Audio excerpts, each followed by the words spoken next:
You know, I gotta tell you, I don't know why I made a cup of tea because I am incredibly hot right now. I don't know, that actually doesn't even make sense. Why have I done this? Welcome back everyone to the channel. I hope that you're having a lovely one out there. Thank you so much for clicking on the video and being here for a full album listen. Pure Reason Revolution, The Dark Third, their first full-length studio album released in 2006. We are listening to this specifically because this was recommended and sponsored by Dustin. Dustin, thank you so much for the suggestion, but of course, absolutely for the support as well. Really, genuinely appreciate that. Now we've listened to a couple of tracks from the band here and there on the channel, and we're going to dive in to a full album listen here. Now, I just finished working out 15-20 minutes ago. I did like a pregnancy workout with my wife, like so we could like both, you know, work out a little bit together. And I don't know why I put this shirt on because I'm really hot, and doubly so, I have no idea why I've made myself a cup of tea. It's just habit. Anytime we do like a long song or an album reaction, I just like to have something hot to drink, and today is no different. Even though I did bring a little bit of water as well. So thank you as always, guys, for being here. Hope that you enjoy the album reaction with me. Now we're going to be listening to the US version as well here. So I have the tracks pulled up on Spotify, ready to dive on in. The Dark Third. Isn't that like a law from Isaac Asimov in Do Robots Dream of Electric Sleep? Isn't that like one of the laws in there? Or maybe I'm incorrect. Let's do a little quick Google search. Of course, the album comes up. Meaning, The Dark Third meaning. Still brings up, I mean, I see an AI overview, but that's not really what I want. I want to know like what it means, you know? You know what? It literally says right here. It says right here on the Wikipedia page. The title refers to the dark third, the third of a person's life spent asleep and dreaming, with the song on disc 2 and a really being based. Okay, so it's like a third of your life being spent in the dark.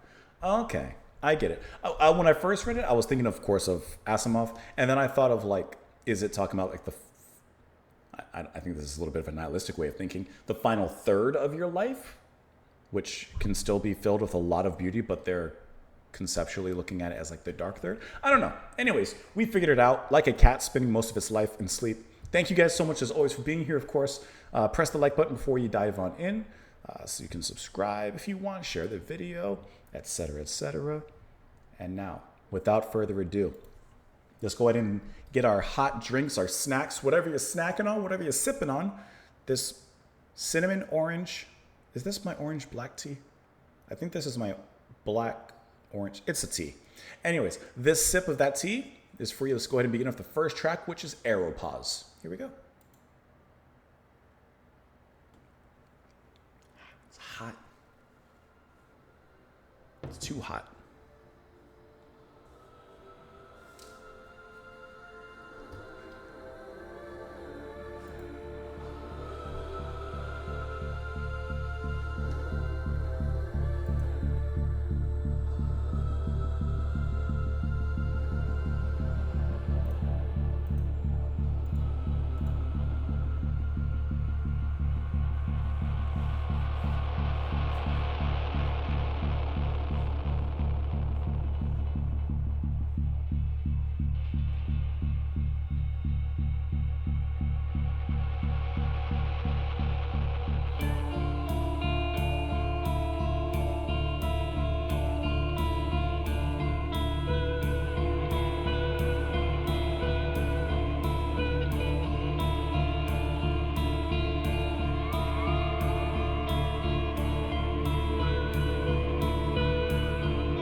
Kind of has a porcupine tree feel to it.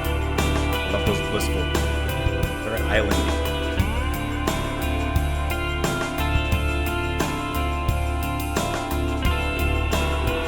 That's a very like Hawaiian-esque slide guitar.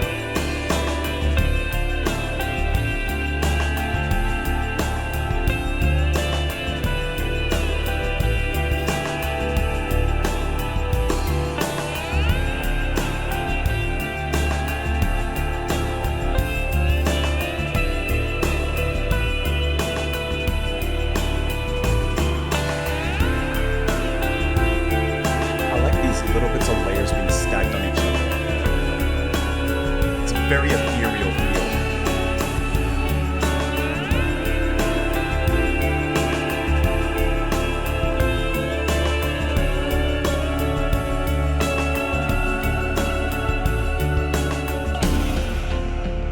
Here's your change.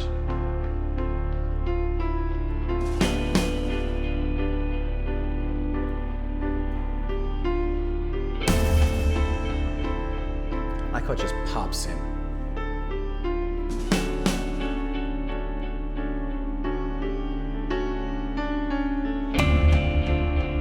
It's giving us little hints of something to chew on. Little hints.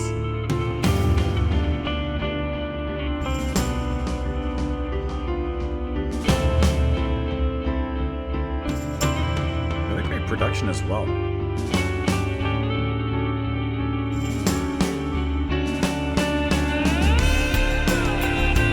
I like how that led back into this opening section, kind of. Both a little bit more thump, especially bass and drums, filling in those gaps.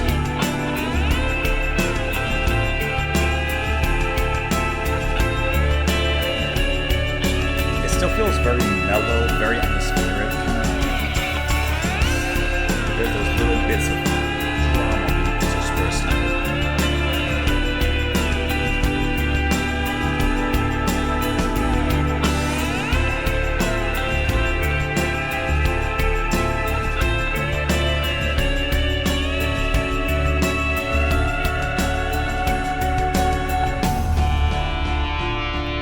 Now the guitar comes in, searing through.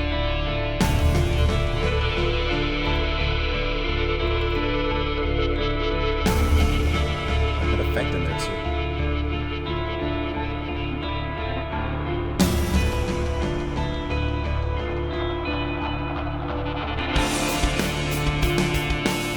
We'll speed up in the tempo.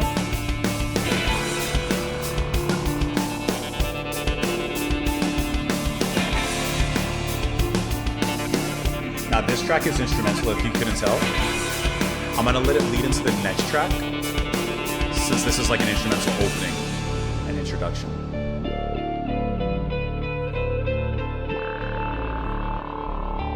Some very synthy bass tootling in.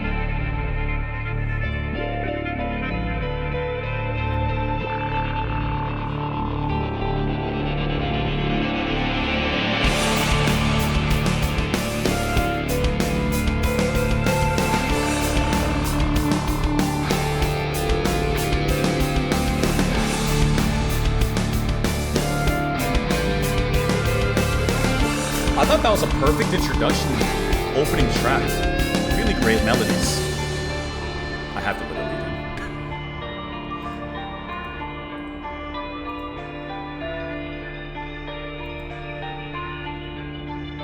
in. I just love how it established a theme and a feel for what I would assume for the rest of the album.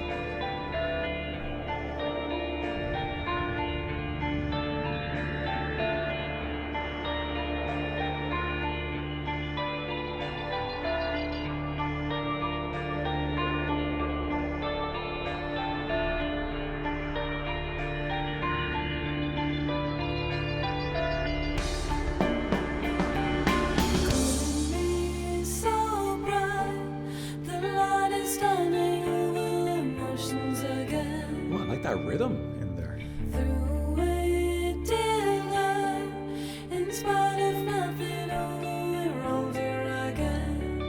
And that last note is hers.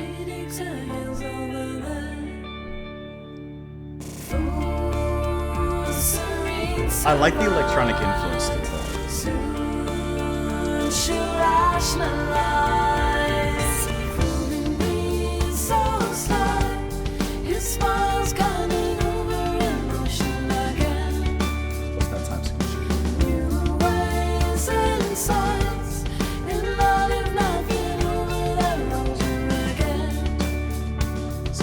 count and then a one count.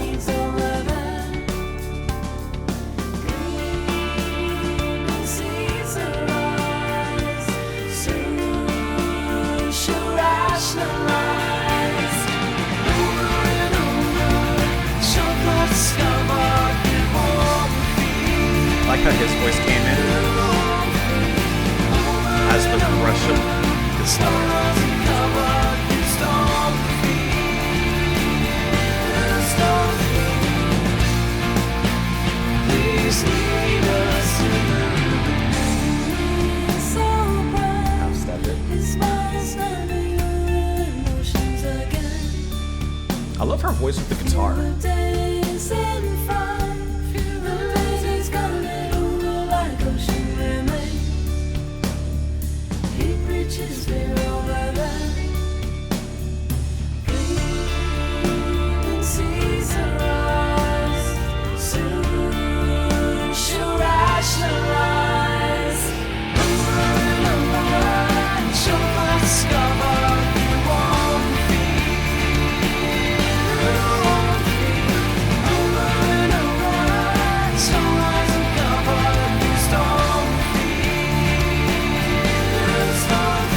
with the drum break.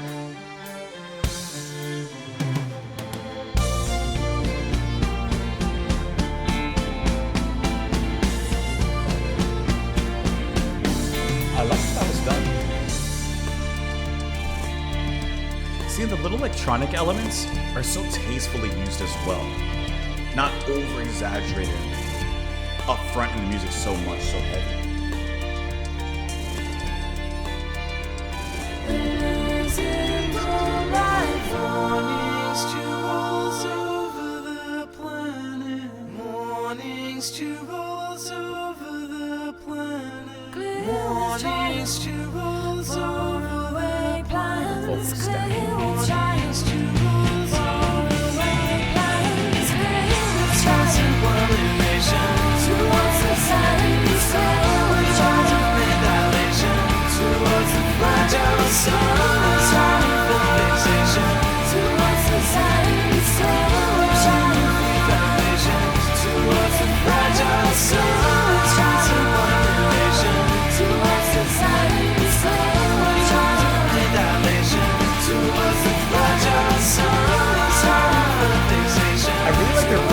Together and the way they stand on top of each other. They complement each other very, very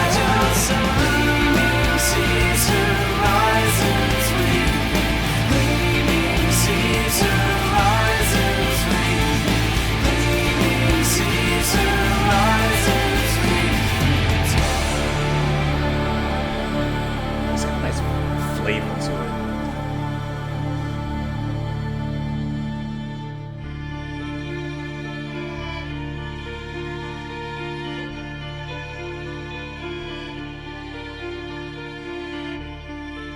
And I like the inclusion of like the violin here and the strings in that break as well.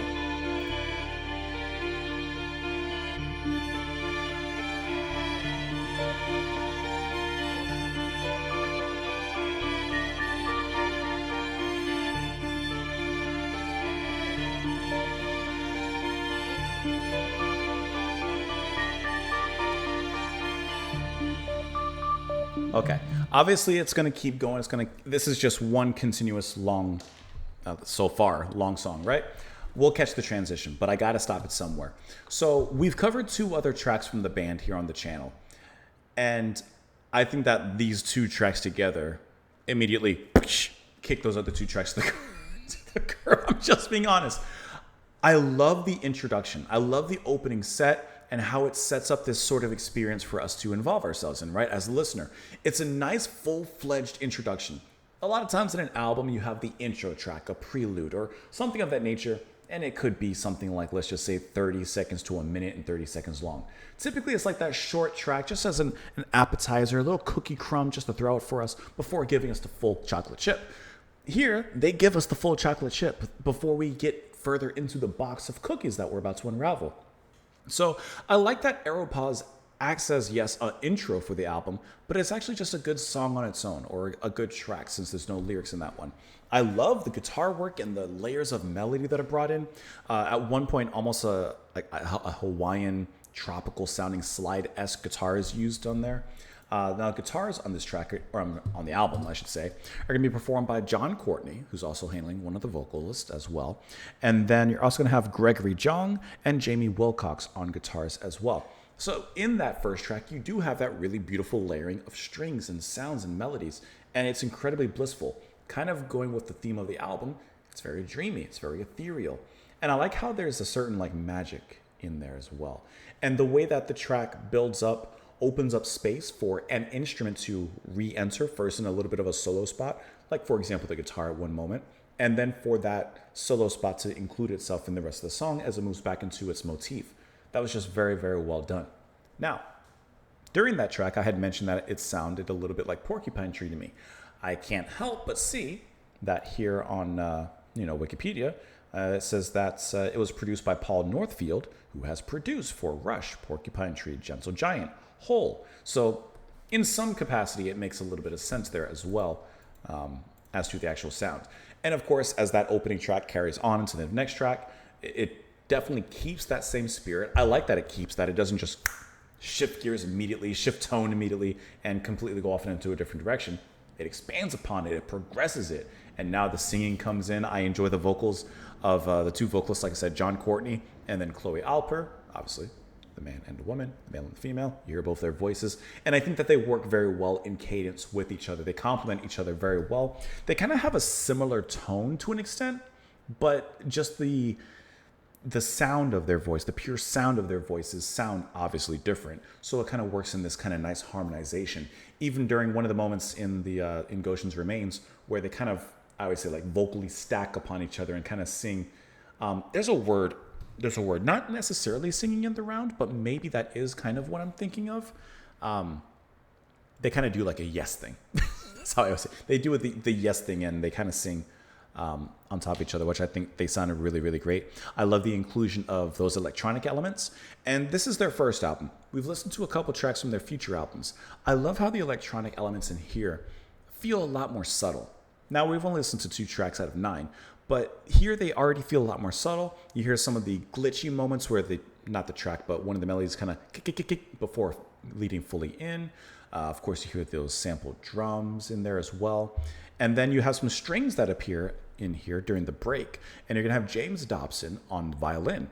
Now, obviously, there's some more full strings happening at some point. I don't see anyone credited with that necessarily, so that may be sampled. Couldn't tell you for sure.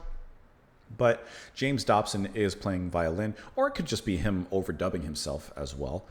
But you did clearly hear him specifically playing at the very end of the second track with Goshen. So this was a really nice, basically 10-minute opening, even though the album, it seems, is going to continue on its transitions. But at least these first 2 tracks, quite nice. Let's take a look at the lyrics for Goshen's Remains. Cooling me so bright, the light is stunning over the motions again. Threw away delight, in spite of nothing over, we're older again. She digs her heels over there, fools serene survive, soon she'll rationalize. Fooling me so slight, her smile or his smile's cunning over emotion again. Newer ways and insights, in light of nothing over, they're older again. He leaves my needs over there, gleaming sees her rise, soon she'll realize. So we're immediately getting 2 different perspectives, right? The guy is singing here because he's saying she digs her heels over there, fools serene survive, soon she'll rationalize.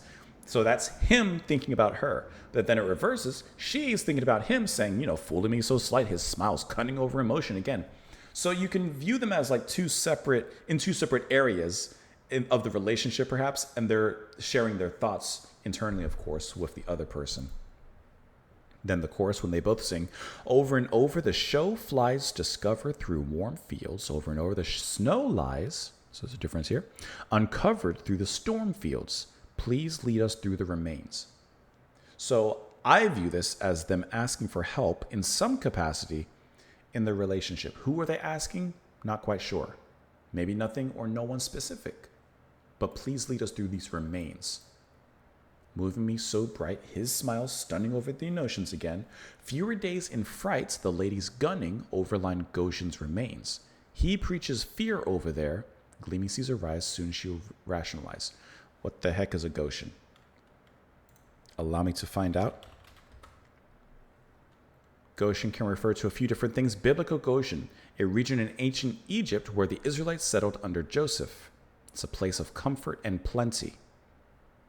Land of Goshen, there you go. Okay, so that's where the Israelites settled. They dwelt in Goshen up until the time of the Exodus when they left Egypt. Okay, so fewer days in fright, the lady's gunning overlying Goshen's remains. Like the remains of, I guess, well, not necessarily, I guess, not the promised land. The remains of this place. Preaches fear over there. The morning dew rolls over the planet, clear words, child, faraway plans. The sky's sublime lunation towards the setting sun, with eyes of painted dilation towards the fragile sun. Their sight and firm fixation towards the setting sun, we've seen the ruined foundations toward the fragile sun. Like they can't help but see the ending. Maybe they can't see that this can be fixed. All they can see and all they can focus on is the setting sun, like it says, firm fixation. They only see the ending. No hope. Gleaming seas, horizons weave through time. I feel like I'm in a ballpark. I'm at least in the city. I don't know if I'm in the right cafe. Let's move on into the next track here, which is going to be, let me pull it back up here, Apprentice of the Universe. Here we go. Let me back it up. Here we go.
It reminds me of like a satellite.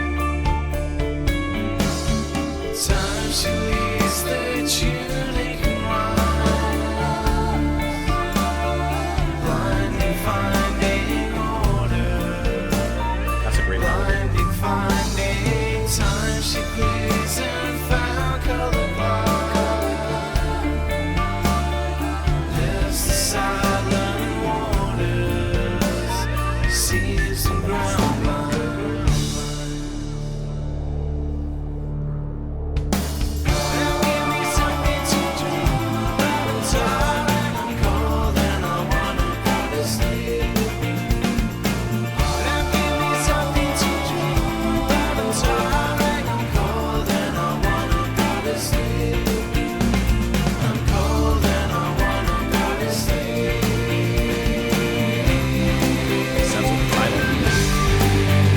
There's that wave of guitar.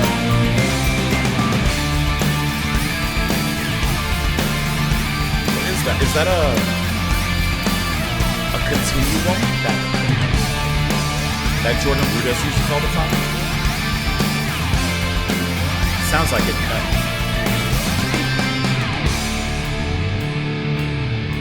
Sounds like it.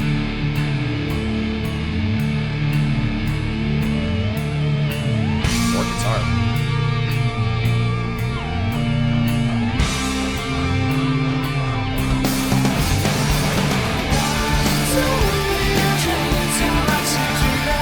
I love how that's conceived. It's crazy.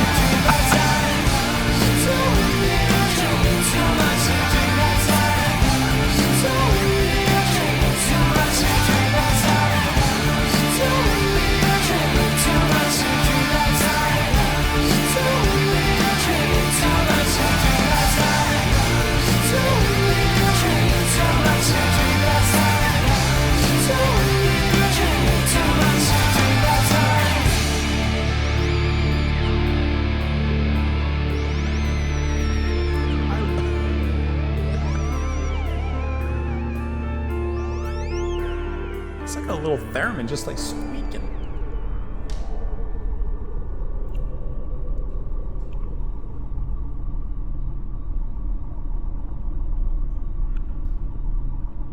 It's very spacey.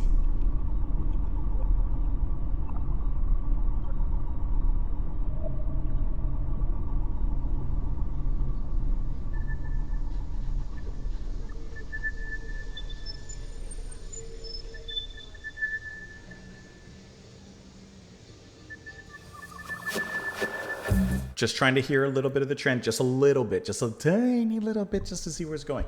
Okay, Apprentice. First of all, I love the transition from the previous track from Goshen into Apprentice, and that kind of, I can't help but say, like this spacey satellite sound that bleep, bleep, bleep, bleep, bleep. It's just kind of blipping up there in space. I love that sound and how that's continuing into the melody as that comes in the song.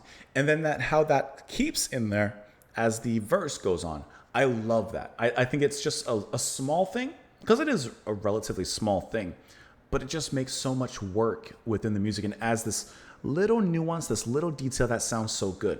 I think that's great. You're going to have John Courtney really singing and leading on this one, and I think he sounds great here. His voice, in a way, reminds me of Steven Wilson, where he doesn't really sing, at least so far, he doesn't sing like...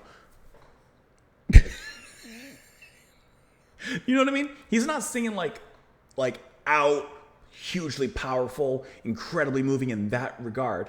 He's more singing kind of to himself.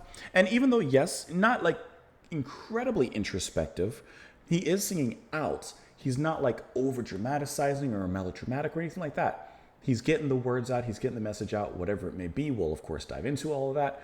But he's getting it out with a little bit more of a passive voice to an extent. Not numb, not limp, not flaccid, just a more passive voice. But I think it works well with the music here, because there are moments in the music which stand out and come out a little bit more, especially when that wave of guitar comes in, adding a much heavier element to the music. And that's what's there to be moved. That's where the movement and the direction comes. And I think that works very, very well. All of the keyboard sounds in here are really cool, especially that... Got to clear my throat for this one. Which I'm assuming, I don't know, a lot of people are on keyboards here. Gregory John once again, James Dobson once again, John Courtney once again. I don't know who's doing that. It very well could be guitar or like a synth guitar. There's a cat just walking by. Hey, that's my favorite outside cat, Ginger. Anyways, it could be like a guitar or a synth on that guitar, or it could be, I don't know if this is actually what it is, but it reminds me of this instrument that I'm looking up so I can show you guys. The Continuum. Have you guys seen that? It's what Jordan Rudess uses in Octavarium. It's that, I don't even know how to describe it. It's just like a big red pad. Let me see it. I'm just going to pull up a random video. Let me just pull up. I'm skipping because there's a bunch of RAM stuff. Like, all right, here. Especially with that slide that happens in the song. Right? And here he's using like a guitar sample on there, but like you can have many, many others. It's just such a cool sound. And I can't tell if that's exactly what's in there or not, but it reminded me of that, just with that pitch that was happening there. And it was high pitched too. And then once again, at the end, it emptied itself out as it led into the continuation of the next track there. Now, looking at Wikipedia, I see that this song is also a single by the band. It was their first official single and the only release on Alan McGee's Pop Tones label, peaking at number 74 on the national chart and later released on their debut album, of course, we just heard. Along with most of the band's materials composed by the band's lead singer and guitarist, John Courtney. Let's dive into these lyrics here. Also, I like how different this single cover is. I lost some of its resolution. I like how different this is compared to like the album cover. Right? Like this is almost very 60s Willy Wonka fantastical. I love that. And then it brings in some, I don't know what you would call this kind of art. I know sculptures, but like what's the time period? I don't know, dude. Postmodernism, something. Anyways, lime and limpid dream colonize. Waste the silent orders. Waste the silence. Lime, she screens the green color light. Taste alliance order. And give me something to dream about. I'm tired. And I'm cold and I want to go to sleep. Now that makes sense, of course, with the title of the album and the direction of the album regarding sleep and spending a third of our lives sleeping and in dreams. So that makes sense. And everybody likes it cold when they want to sleep. Do you guys, there may be one of you out there. Someone out there probably likes it hot in their room when they sleep. Through time she leads the tunic and rhymes, blinding, finding order. Blinding, finding. Time she clears and found colors glide. Lives the silent waters, seams and ground lines. And give me something to dream about, I'm tired. She told me I had too much to dream last night. Lime and limpid dream colonize. See, I view this line, I could almost substitute the word dream with the drink. Like, she told me I had too much to drink last night, but here she says she told me I had too much to dream last night. So there was a lot going on. Do you think that this track is still keeping in line with the previous lyrics about this relationship, and maybe this is kind of keeping that concept going, where we're still focusing on these two people? And he's saying, give me something to dream about. I'm tired. Yeah, it could be talking about sleep, but could also be talking about their relationship. Give me something to dream about. I'm tired of this, basically. Perhaps they're finding themselves in the dark third of their relationship in some capacity. I don't know. It's food for thought. Let's go ahead and move on into the next track, which is also going to be the longest track on the album, clocking in, some would say whopping, 11 minutes, 56 seconds. The Bright Ambassadors of Morning. Would that be like the stars or the sun? Like they're ambassadors of the morning, like they're the forefront, the forerunners of the morning before the morning actually comes. It's getting dark in the room because, by the way, I'm recording later. Usually I have natural sunlight. I don't today. So apologies. I have all the lights on that I can have. So I can move this a little closer maybe. It's not going to make a huge difference, to be honest. I almost knocked over my light. That change anything? It's what it's going to be. Let's go ahead and dive into this song. We'll talk about it after. Here we go. So dark in the back.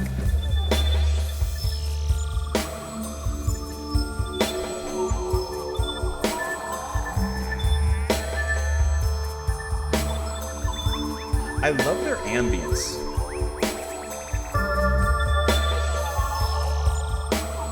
It's bubbly.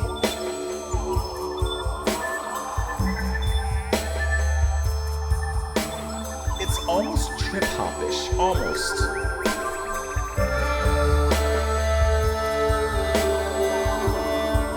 Right? Doesn't it kind of ride that flow?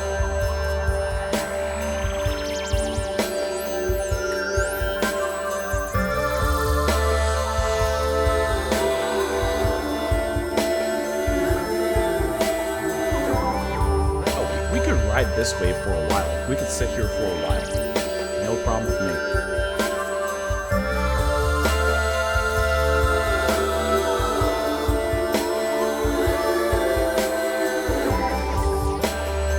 Those squirmy electronics crawling in the back, slithering.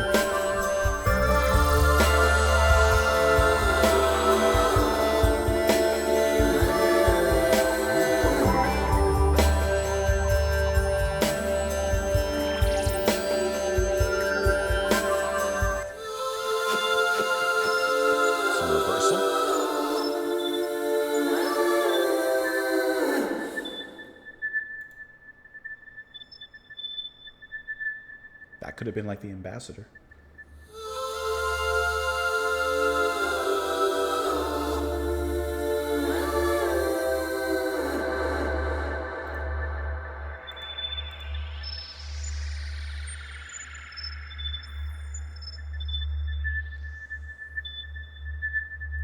I really wanted to take me back to that beginning. I like that.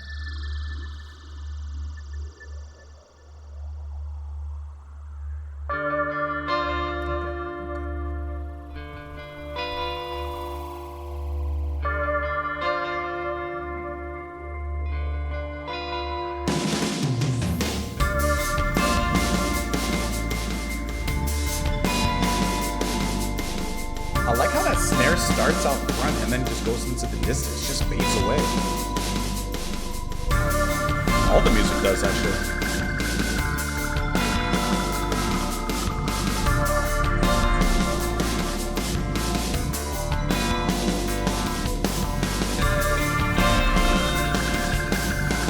It kind of gives this electronic-esque,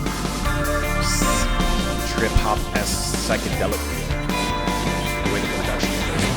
It takes a minute to fall in love. There's no money unspoken, 'cause your song. Could money fix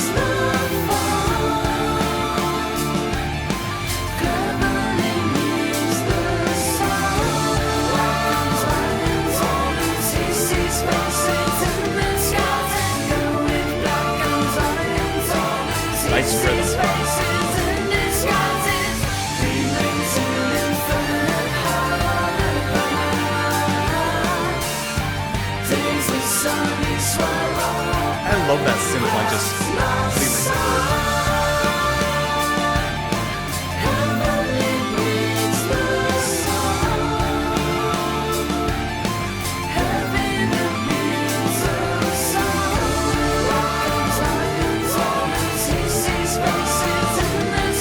Has drama to it, this part.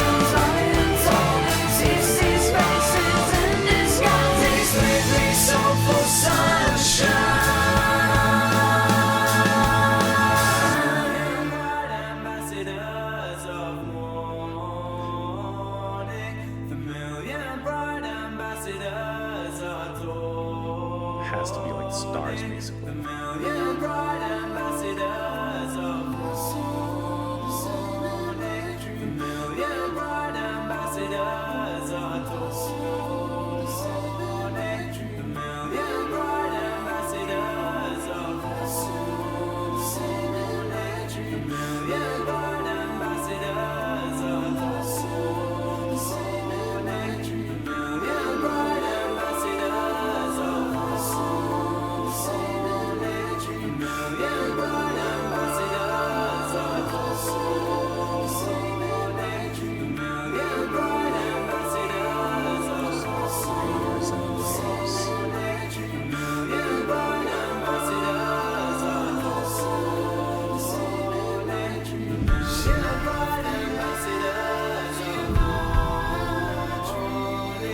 I like my singing beneath that.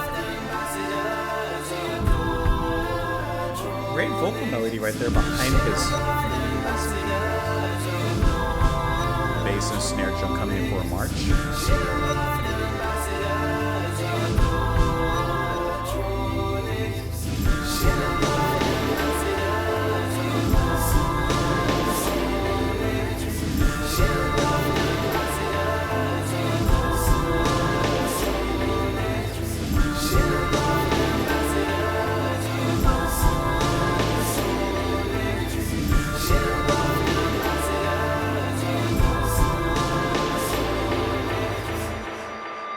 Waiting for it.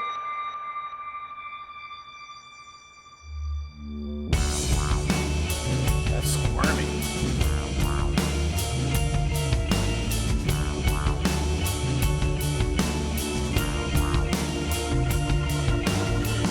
Put an organ chirping beneath this. I hear you.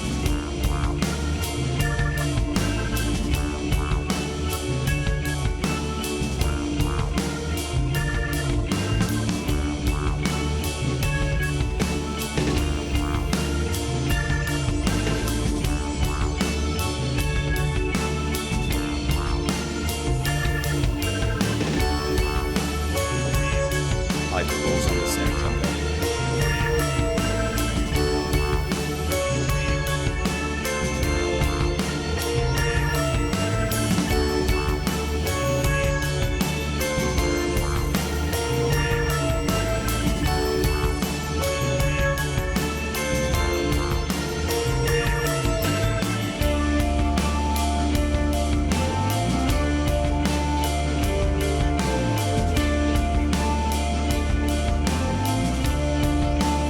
There's always a lot of sounds happening.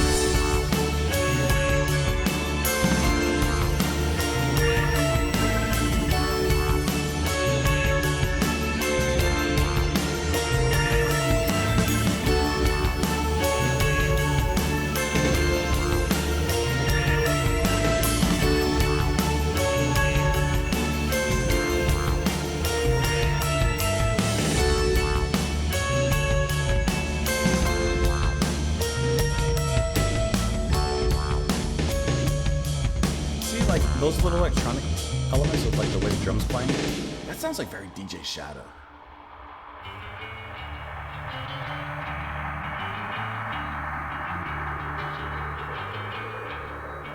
We're going from here.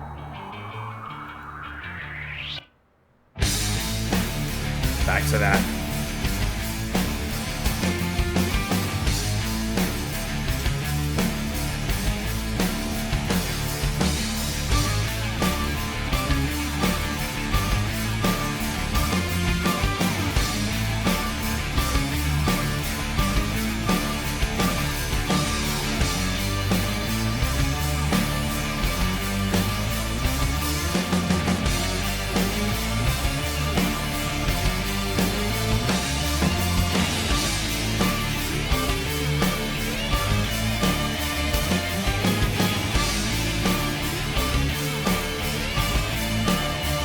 like the guitar screaming out like this.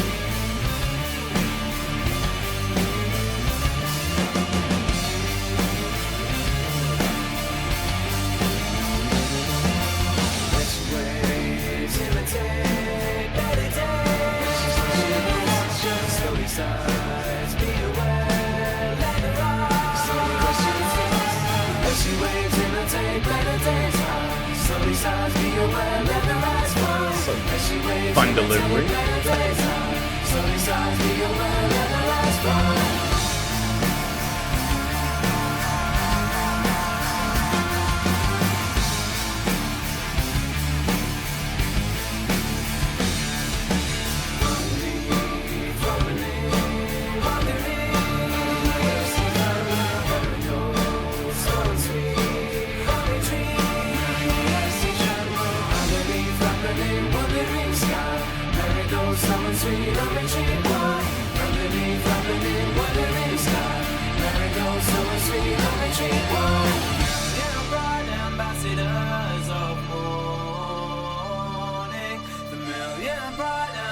I love the violin building that tension beneath this. Right into that return.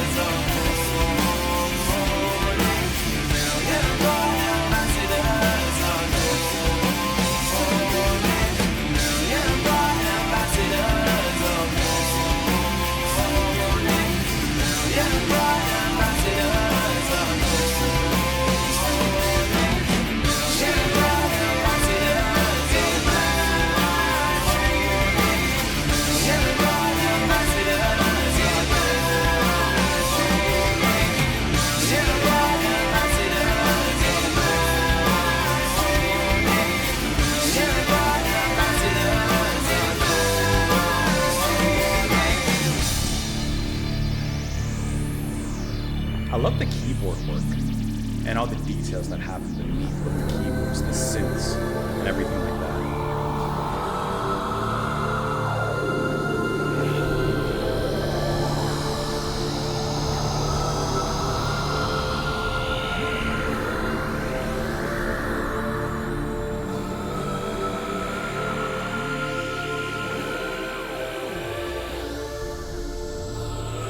Like the way it sounds like the engine of the song is winding down here.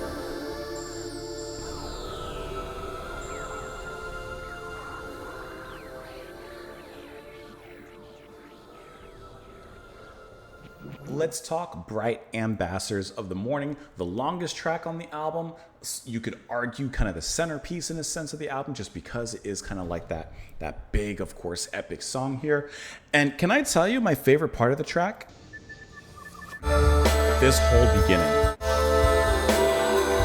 I love this. I almost hit the microphone. I love the space that they played within there. I love the ambience of it all, the way it kind of gently but forcefully moves. It kind of has an almost trip-hop-esque sound to it, while not having exactly the same production, for example, of trip-hop. It moves in a similar way. It has a similar flow. And I think that is just a lovely sound. It's a great way to start off.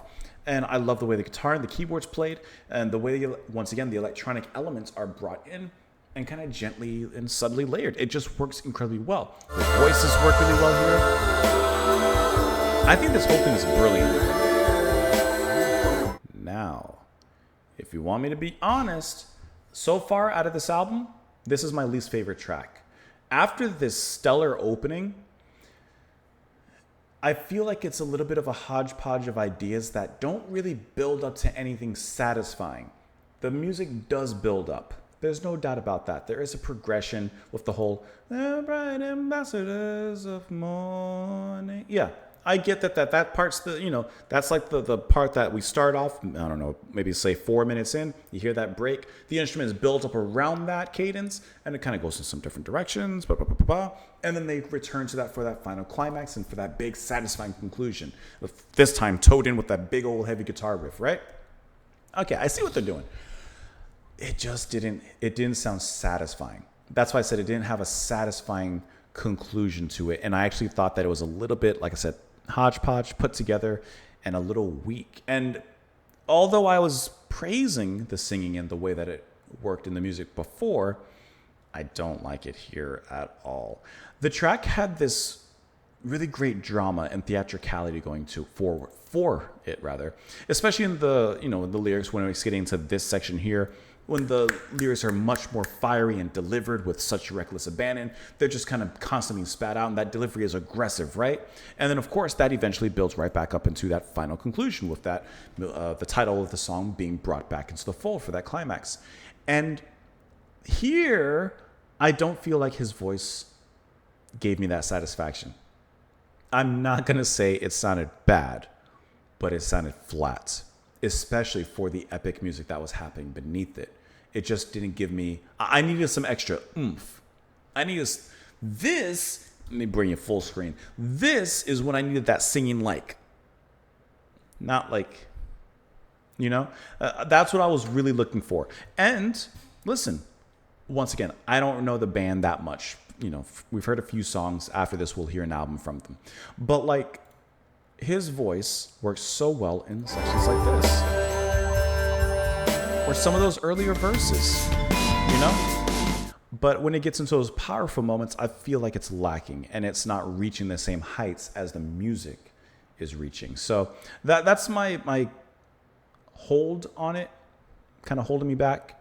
But I will have to say that this is my least favorite track. And there's some good ideas in this track, but it just kind of feels like it feels kind of thrown together a little bit, even though I have to admit that it's incredibly well played. There's some great ambiences in there. I love the way, for example, like the drums sound in here, like that reverb on the snare, probably echoed by some ghost notes as well, like you hear it. I like the way it starts in front and then kind of distances out. There's some really cool production tricks in here that I think work in its favor, but the song itself, not my favorite. Let's look at the lyrics here on this one. It takes a minute to photograph, pays her money, well-spoken class, lost son. Cleverly thieves the fun, cleverly leaves the sun. Girl with black guns, lion's odors, he sees faces in the skies. Girl with black guns, lion's odors, he sees faces in disguises. I like the wordplay that's happening. And we've gotten some wordplay as well before.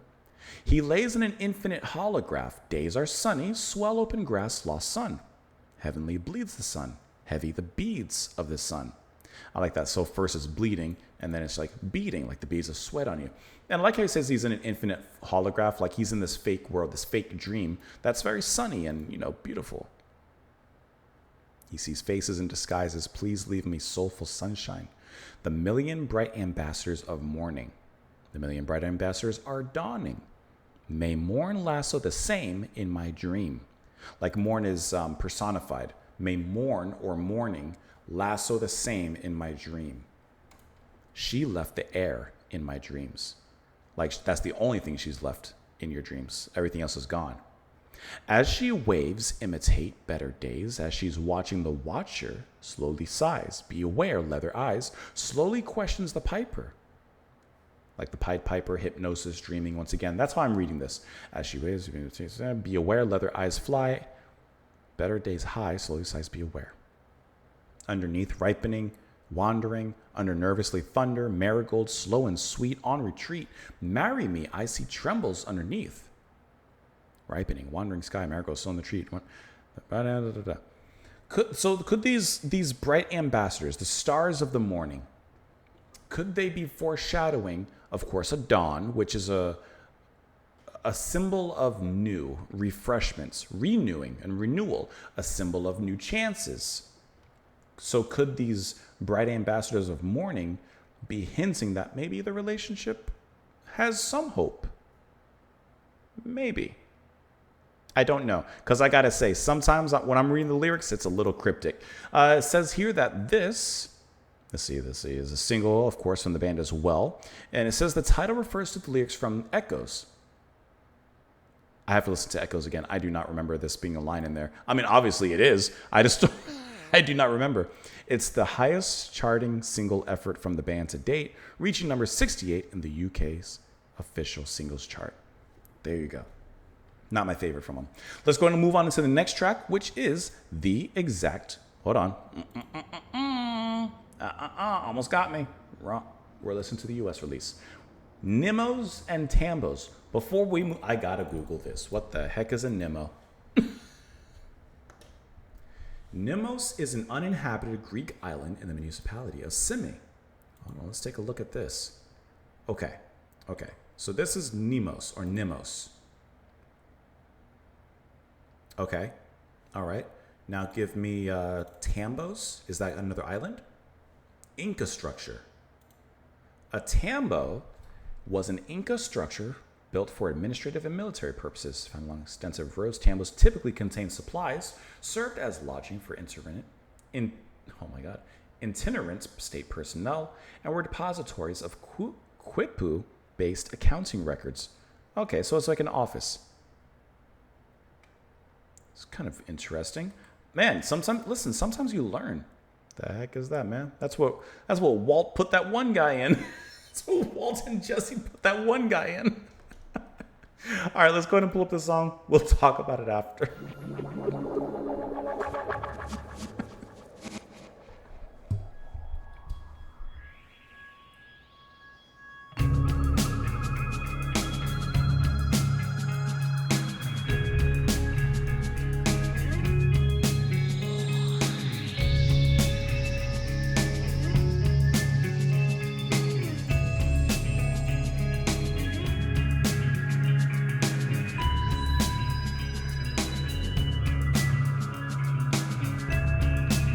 See, like these little grooves with the little bits of electronics and subtlety. I like that.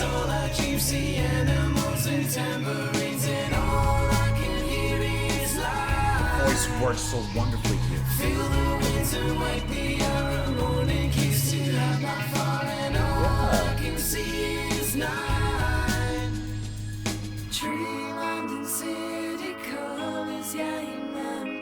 She glances wide.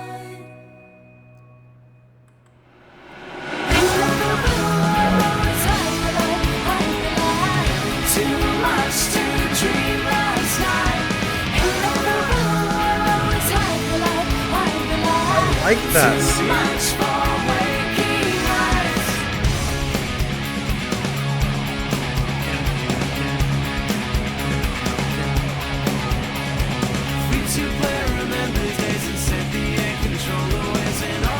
This works, and I like that very fast river rushing kind of pace.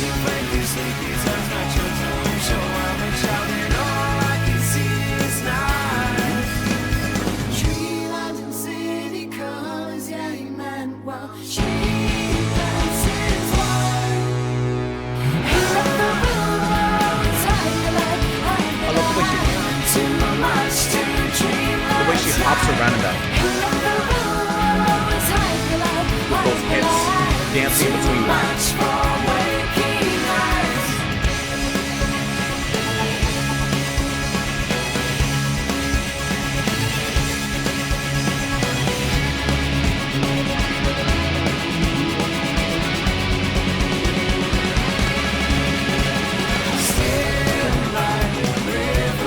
That's like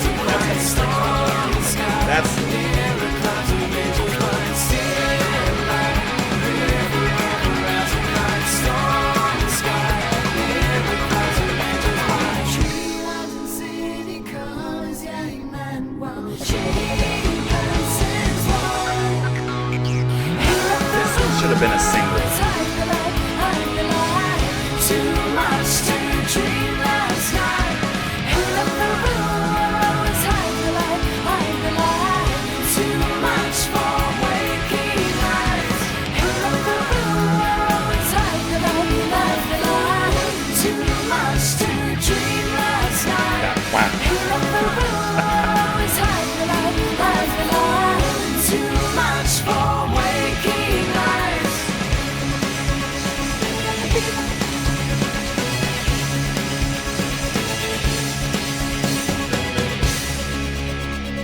Yes.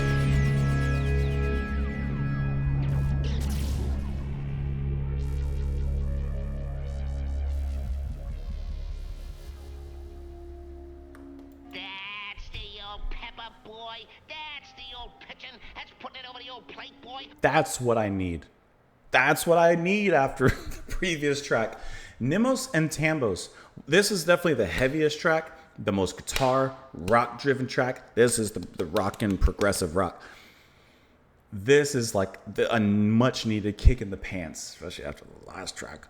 But like, their voices work so well here. I can't exactly tell you why it works here and why it doesn't work here. For me, listen, right? Musical, it's all personal taste and stuff. But the pace that they're singing, fantastic. The way that both of their voices work in this melodic and yet aggressive and fast-paced section, with her doing, I am not going to be able to sing like her, but da da da da da da, and then he's kind of like rambling behind that. It just works really well. It's like they're creating this avalanche of vocal melodies that feels so good amongst these hard driving guitars. I love the electronic, once again, bits that are spewing throughout here. Right? This is a great track. The drumming, which I don't think I've even really mentioned in here before, but the drums performed by Andrew Courtney. Awesome. Like, fantastic. I love the grooves in here. I love how it drives it. This is a great track. This should have been a single. This could have absolutely hit some radio stations. As important as radios were in 2006, but still, regardless, this 100% should have been a single. I'm just saying. All I've seen is all I dream. See animals and tambourines, and all I hear, or I can hear, is light. Feel the winds and wake the hour. A morning kiss to have not far. And all I can see is night. So first here is light.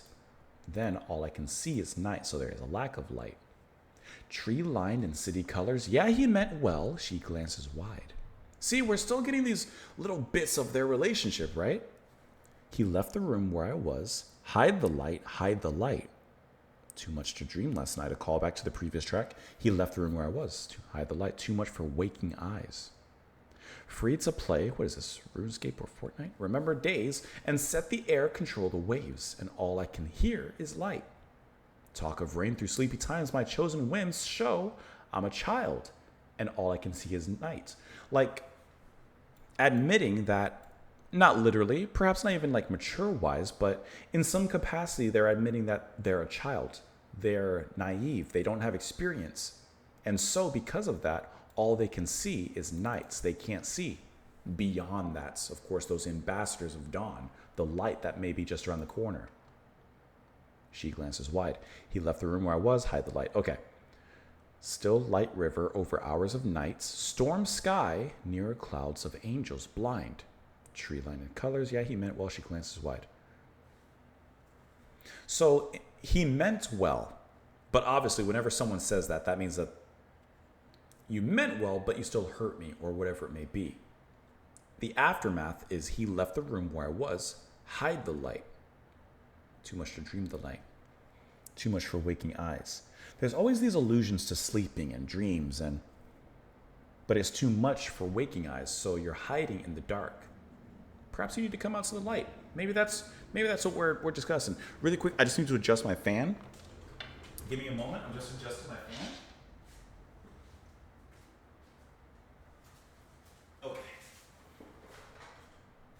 Okay. I felt like it was hitting me too much. Just a little too much. See, now that I've cooled down from my pregnancy workout, I'm doing good. It was a lot of squats, a lot of leg work. It was a lot of like, I'm not gonna do it exactly, but it was a good thing I'm wearing pants. It was like a lot of that, a little of that. Yeah, you do one of these, you do like one of the lift your leg.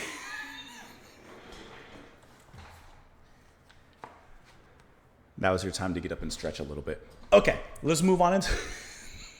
We're having fun here.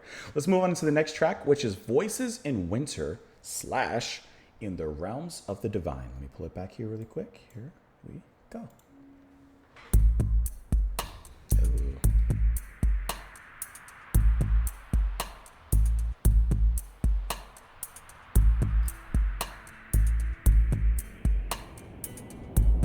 Sounds like Teardrop from Massive Attack.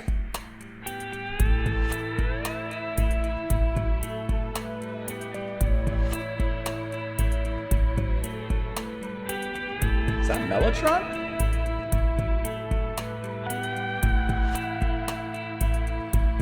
Stay in this.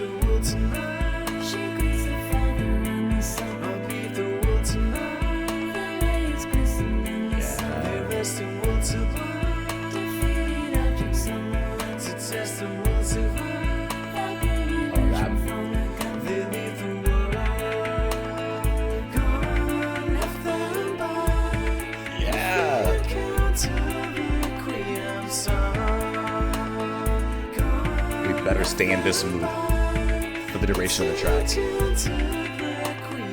As it grows clearer, can I reflect on love for you, on love for you? Voices in waiting, can I deflect my love on you, my love on you? And as we go thinner, can I reflect on love for you? Oh, I love that guitar at the end of that line. Voices in waiting, can I neglect my stones throw, my stones throw?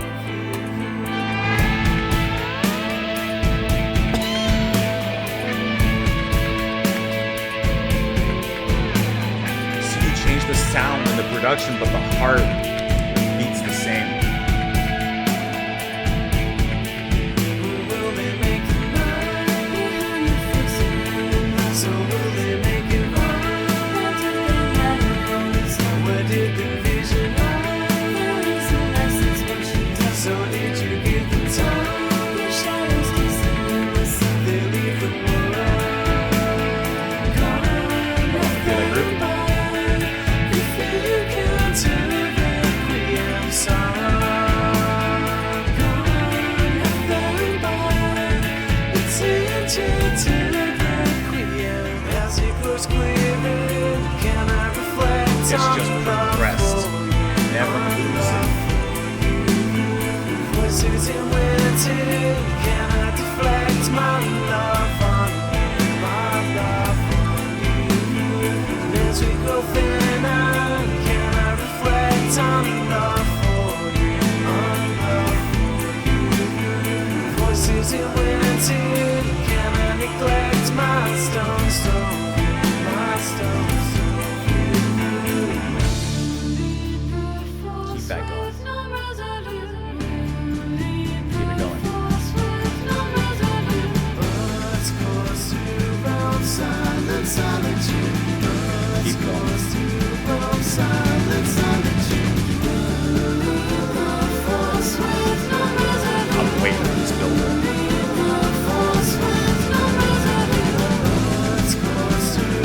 They're teasing.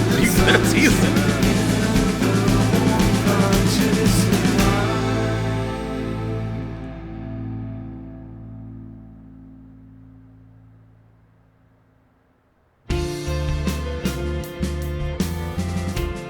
I'll take it. This must be the second half, the In the Realms part. I'll take it. I'll take it.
The angel, he plays down here.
You may think that you know what I'm going to say. We'll see if you're right.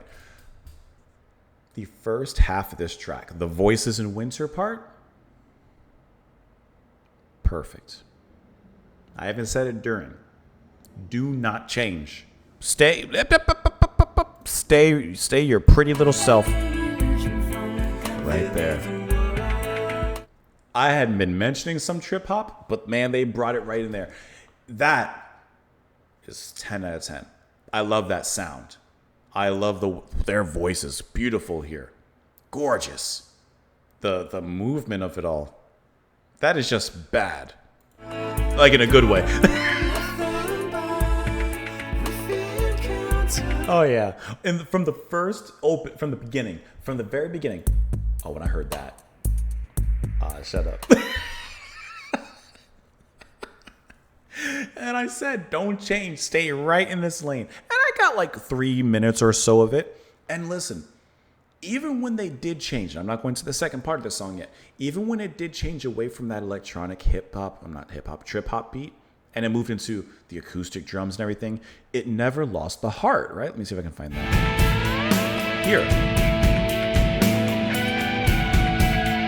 That is wonderful. That guitar line still carries through. Of course, the band comes in full there. That's like when the lights come on during the show. It's a gorgeous moment that transitions perfectly from that previous section into this. That's progression. Once again, it progresses out of that, and it feels good, capturing a lot of that same heart. Like, it's just wonderful. And man, do their voices sound so good together. And then, I don't know if I can find it exactly. This build-up, right? This build-up's happening, and you're like, okay, where are we going? It's building up. It keeps da da da da da, and then it backs up, da da da da da da, then it backs up, da da da. And it was like, where are we going? Well, we lead into a space. Space is where we're going. And in my head, I'm thinking in that space, it may go back to,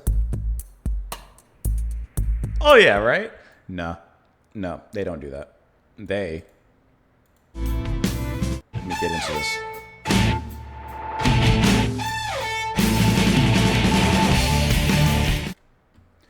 They get even heavier than the previous track. Now, I said, you may think you know what I'm going to say. I'm not going to say it. This is, once again, subjective, right? Musical taste. Even though the second half of this track, which is pretty much foretold with the title of it, is completely different from the beginning, because I like the second half. If you just split it on its own, I like how it sounds and how heavy it is and the way the violins cut through that and everything. As two separate pieces in this song, hey, I'm all for it because I like both things. It's like if you took two of my favorite songs. Let's talk David Sylvian. If you took from Secrets of the Beehive, if you took Orpheus and you took Forbidden Colors and you slap them together into one track, I already like both songs. So putting them in one track, big whoop. I'm still going to like it, right? I'm going to like that whole track. This is kind of like the same. I like both tracks. So putting them together, big whoop. I'm fine with that. Oh, that sounds great. And it is so heavy. The violin, the guitar, the drums, the electronic bits, they're all cutting and slicing through. This is like Fruit Ninja. Remember when you used to play Fruit Ninja? Cutting that avocado? Like, that is just sensational.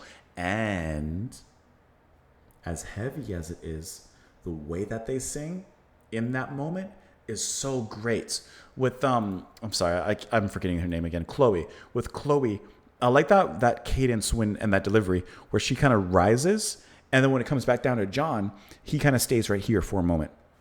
That specific back and forth was just set up very, very well and kind of gave it this nice theatrical kind of feel. In a successful way here, not as successful in my opinion in Ambassadors, but you know, that's for taste. This is a great track. Let's look at these lyrics. She leaves the world tonight, she greets the Father and the Son. Upheave the world tonight, the ladders glisten in the sun. They rest in the world sublime, defeated objects on the run. To test the world's divide, they'll bring illusion from a gun. They leave the world, gone, left them by brief encounter requiem. For the sun, gone, left them by its enchanted requiem. As it grows clearer, can I reflect on love for you? On love for you, voices in winter, can I deflect my love for you? I like it. Reflect, then deflect. And as we go thinner, can I reflect on love for you? Can I neglect? I love all the internal rhymes that have been happening, not only in this track, obviously, but previously. Like I said, the writing is really interesting. I can't always glean exactly the meaning, but I do like the way in which it's written. Can I neglect my stone's throw view? My stone throw view. Like being so far from the other person, no longer you within a stone's throw, you're further. Can I neglect the closeness we have? And will they make the night? Behind the fear surroundings lies, so will they make it right? I feel like this may be the father and the son looking upon this couple, and they're the ones questioning, will they make it through the night? So will they make it right? And did they matter all the time? Where did this vision hide? The reason lessens what you've done. So did you give them time with shadows kissing in the sun? They leave the world, gone. This repeats. Will lead the force with numb resolutes, the earth's course through realms silent solitude. In the warm consciously blind, will flee the prophet's empire, harmless I'm never meant to see. Though it's meant to be though I'll never disagree as we breathe the last one in the realms of the divine. Prophets are left to sleep again. I'll never disagree. Now I'm reeling backward. It's almost like they took a trip to heaven, saw things from perhaps a God's point of view, and then now they're like going back. They're reeling backward. They had what's that therapy like that you're supposed to like go into a past life or something? That's not what I'm kind of reading here, but something like that. Like they themselves are viewing themselves from a different point of view and a different perspective, or some divine God is viewing them from a different perspective. As it grows clearer, love for you, voices in winter, love on you. As we grow thinner, love for you. Stones throw view, she leaves the world tonight. And I think that's what it opened up with, right? They're leaving the world, or she specifically is leaving the world tonight. They'll bring illusion from a gun. Do you think that she died?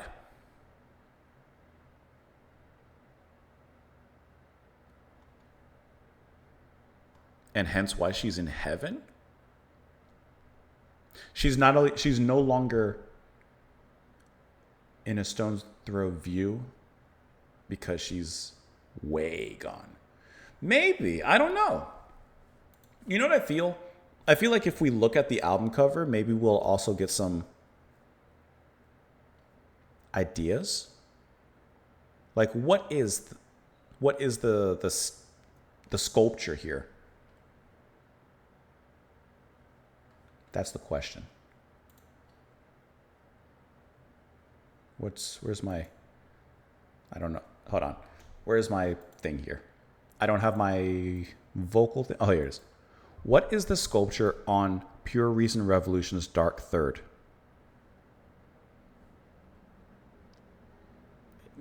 AI is so bad. The polar bear is not on this album. That's the wrong one. I don't want to spend too much time right now looking for it, but I feel like perhaps that sculpture might help us in figuring out the exact things that are happening. Let's move on into the next track, which is going to be Bullets Domini. Domine? Let me get the last few seconds of this track pulled up here. Domine.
vessels, restriction and disarrangement. Oh, surely these feelings will come to everything arranging. It's dominant. Feel the calm forever. It's dominant. She walks steady to the shore. It's dominant. Feel the calm forever. It's dominant. She walks steady to the shore. Love how that's violin. And as I ask them the same, I'm being insistent. Everyone's falling to the sides of the and as I ask them inside everlasting, the hemispheres colliding. Everyone's falling to the sides of the Is manifested on the wild impression. I like that heaviness there. Leaves unexpressed. Just gathers the thoughts I'm weary from the same discourse. Richer from the old strangers. Slowly showing new meanings will come. Self-igniting arranging. It's dominant. Feel the calm. This almost has to be like a folk kind of tone to it. She walks steady to the shore. It's dominant. Feel the calm forever.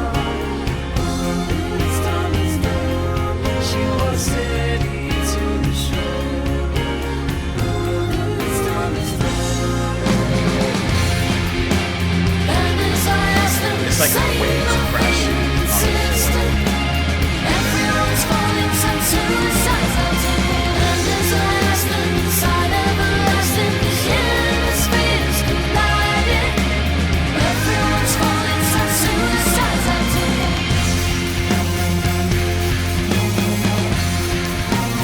Everyone's hitting guitar, violin, and drums.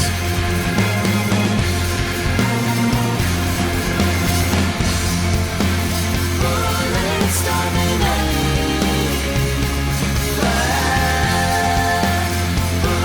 It's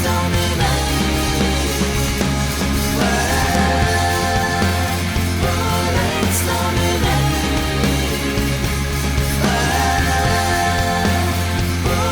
It's dominant. I like the energy that's brought in this track.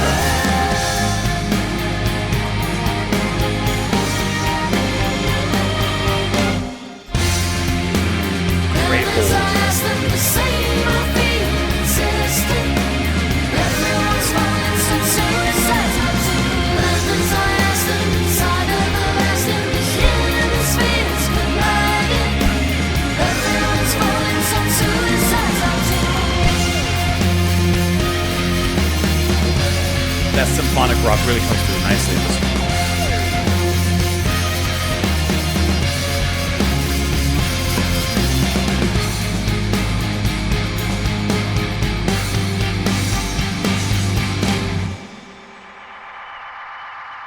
That was like a perfect symphonic rock track. The violin and those synths specifically that are echoing those orchestral symphonic elements are coming through wonderfully here.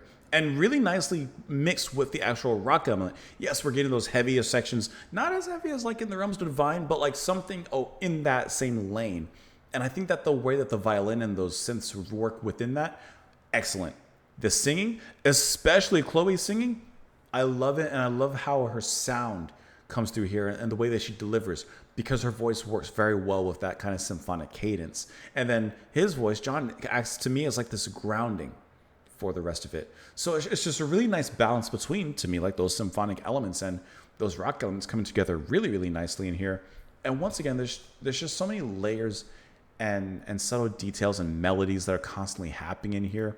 I love the heavy breakdown-esque kind of quality that happens near the end. The da-da, the I can't even remember, but the ba-da-da-da-da, da-da-da, ba-da-da-da-da, da-da-da. Like those little spaces, and in those spaces, the violin would cut through, the guitar would cut through, like, and they would kind of like bring this little searing energy into this. This was like a nice, energetic track at this point in the album.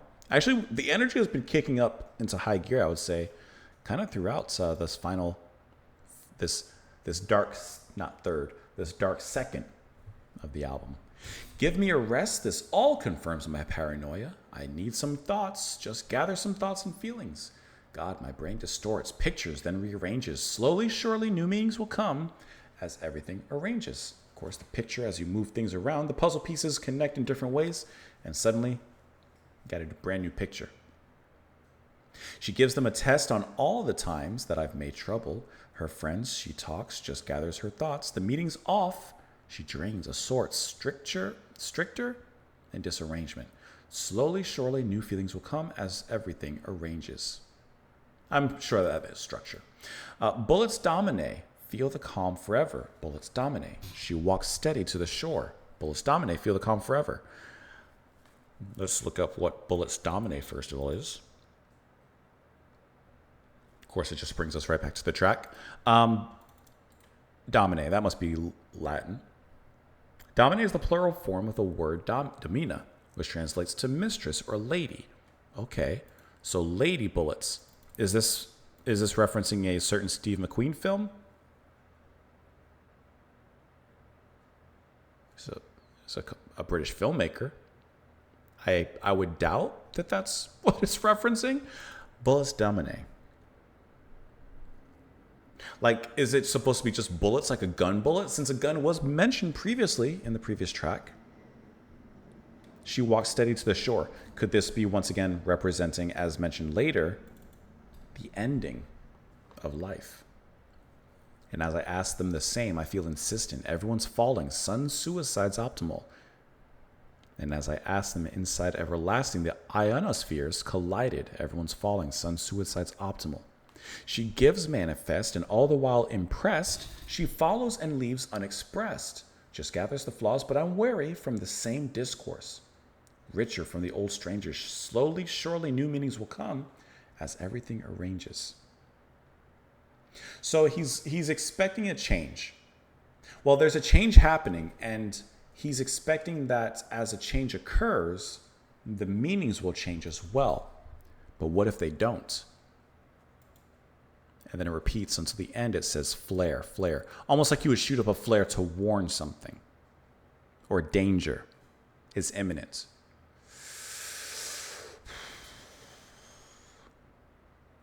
Unless I'm completely wrong, their relationship is way on the rocks. After all this, I don't know. I don't know, man. I feel like their relationship just... I'm not saying it needs to end, but it ain't looking great for them. Let's move on into the next track here, which is Arrival / The Intention Craft. Here we go. Isn't that a movie? Is Jodie Foster in that movie? I heard it's a really good alien movie. Let's go. Creaky.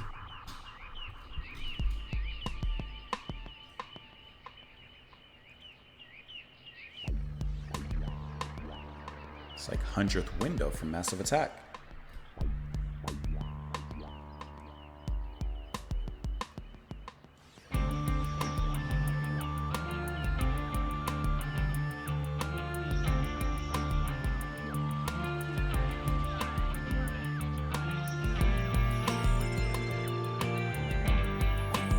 So crystalline bleeps.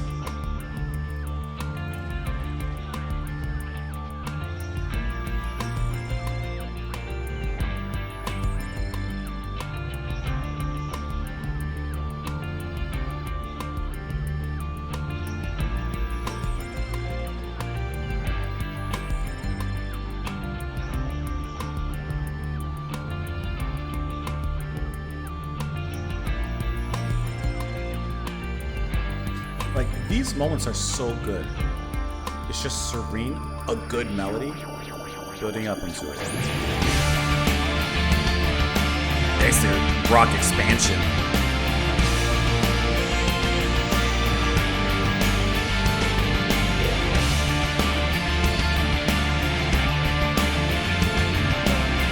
Violin cut through that riff really nicely. See, that's where that symphonic rock element kind of comes to be really good.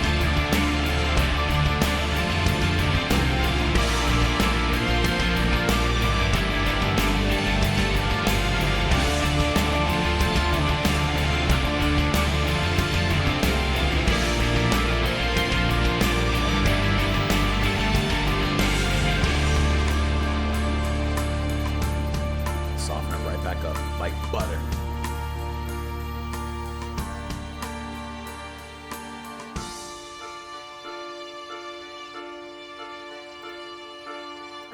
Maybe that was the arrival with the bang.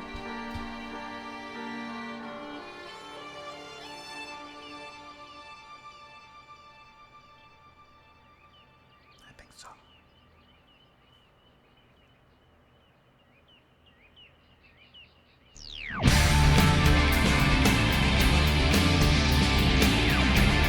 That's a riff. Just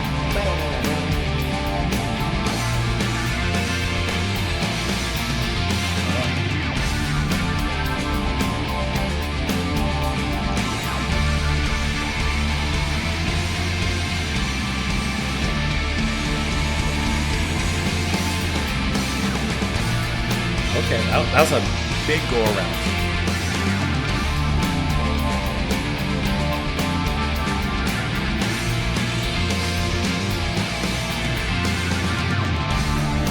I like the way that the drums, how he fills that in. Now these blue clouds in the sky. She brings that guitar with her. I see Right, listen. through the walls behind. That guitar's a harbinger of her.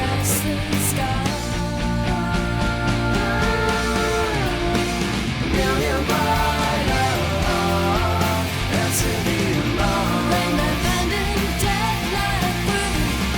Million lights and to be alone.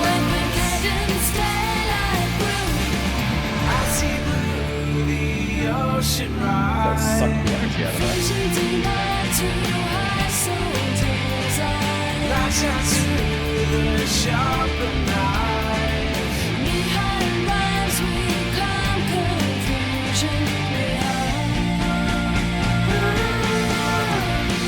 Million brighter and to be alone.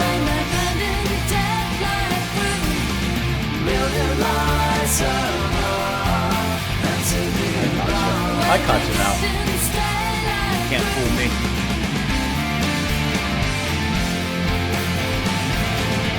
Underneath that chunky guitar riff, that's like so light. Just dancing there. She seems to be on my mind through Armagnac. Will your eyes visit all the heart? She seems to be on my mind through Armagnac. Will your eyes visit all the heart? She seems to be on my mind through Flurry. She seems to be on my mind. It's coming.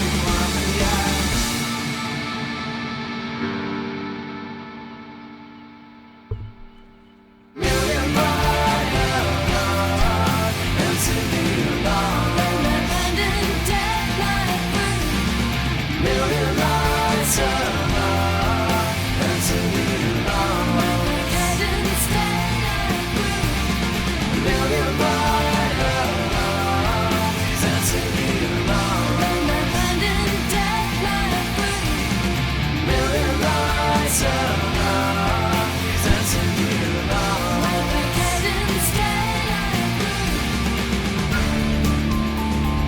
See, there's that synth. Now you can hear it clear.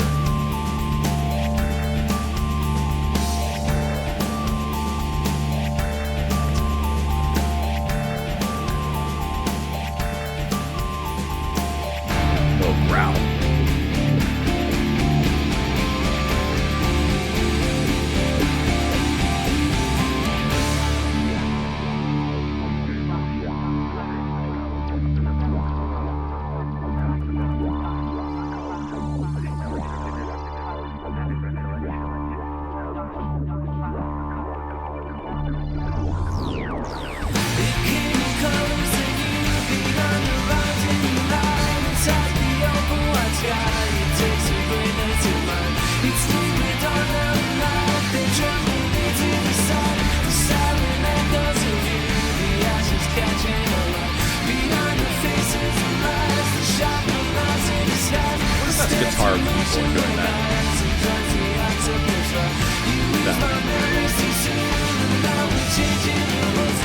Could be both.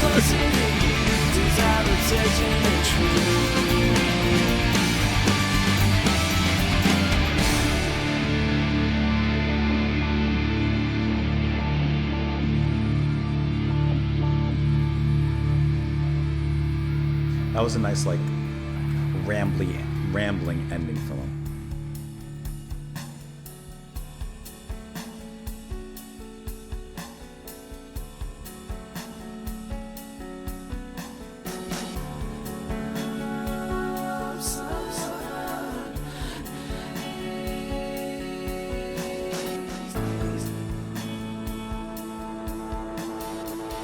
I like that.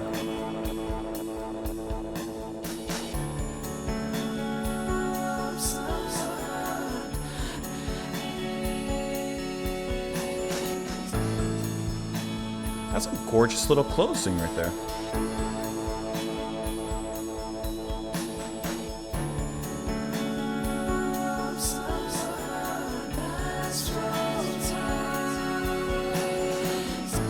Sounds like they're singing in reverse. Definitely. Has to be.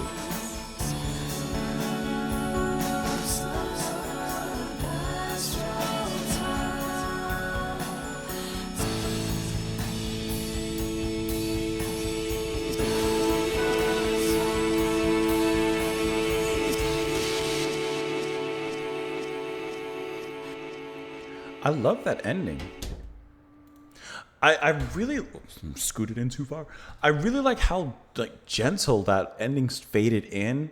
It was just cool, and I like the reversal sounds on the vocals. I'm assuming. I mean, I couldn't understand what they were saying, and just like how perfectly closure. How perfectly that captured closure at the end of this track, which is the second longest track on the album. Now, I will say, I love the beginning and the ending of this particular track. It's not, hear me out. The track is good. And if I had listened to this track on its own, outside of an album listen, I'd say, wow, it's really, really good. The only thing is in listening to this whole album, which, let's be honest, it has a relatively homogenous sound towards it. You know, it doesn't go into a lot of different spaces. They have a great sound, no doubt about it. But at this point, on the 8th track out of 9, we've heard this sound quite a bit from the band, so it doesn't hit as hard, even though it's a really good song. And I'm speaking for myself, obviously. I think it's a fantastic song. It hits all the right notes. There's nothing bad about it whatsoever. I have nothing bad to say about it. It sounds great, works great. The subtlety, the synth lines, I love it. The violin in here is beautiful. There's nothing bad I have to say about the track. It's just at this point, near the ending, I feel like I've heard it before. I would not go as far anywhere near it, even the word filler. I wouldn't even venture near it. But I'm waiting. I want something. You to close me off in a good way. I'm ready for it. So look at the lyrics on here.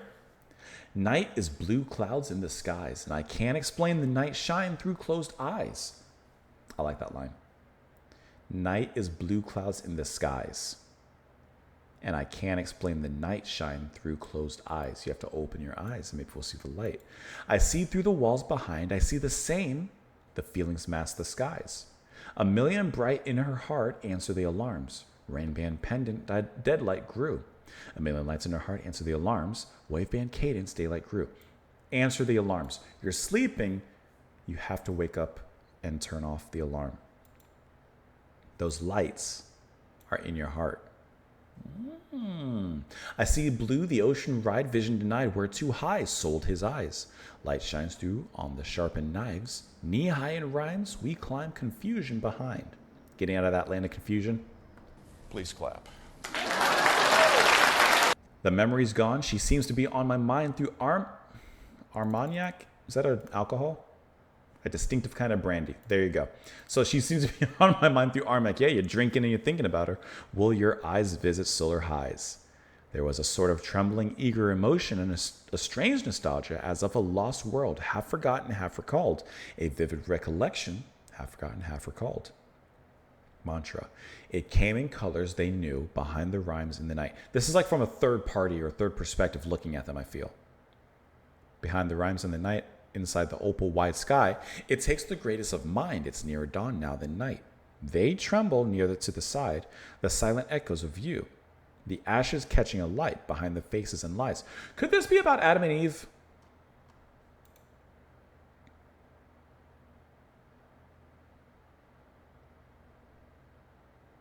I see the snake. I feel like this is like, is it Lacrimosa with the serpent that killed the prophet in the Odyssey? Remember? Am I thinking of Lacrimosa? Do you think this is about the two characters are supposed to be like Adam and Eve? I mean, with the biblical reference to, what was it, Goshen or Goshen? Do you think this could... I don't know. Behind the faces and lies, the sharpened knives are disguised. He stares emotional guise and joins the octopus ride. You ease my memories too soon, and now we're changing the rule. I'm veering closer to you, desire, obsession, and truth. Maybe they are talking to each other, or one of them's talking to the other. I guess she's talking to him because she says he stares. So they're getting closer. Maybe this will have a good ending.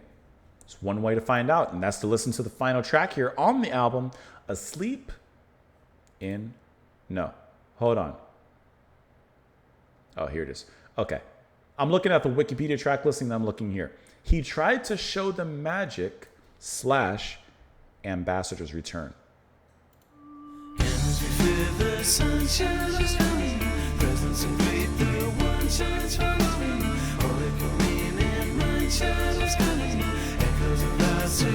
I like how his falsetto issue is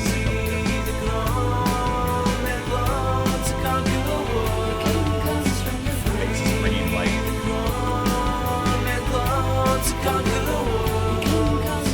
Weak feelings grow. These men are bold. He'll raise them sick. Chase around me green.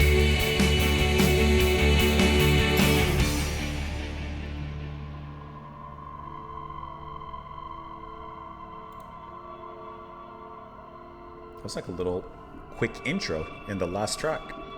Thieves from lovers, freed, rediscover, gleam, shattered colors, scream, then recover. Thieves from lovers, I like that repeated mantra, the way they sing it. discover, gleam, shattered colors, scream, then recover. Thieves from lovers, Let's see if this build up is better than Ambassadors.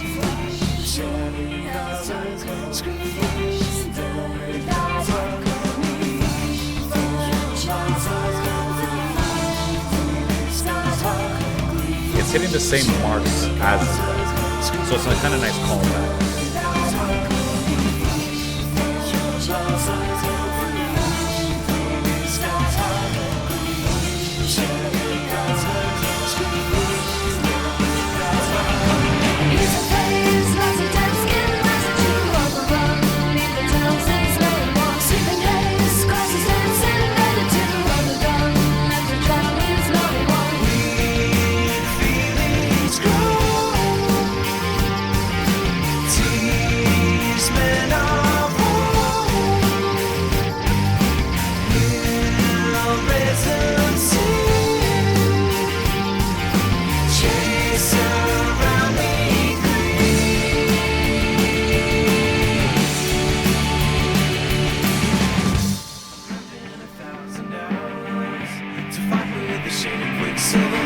I like how that almost radio background as the guitar came through there.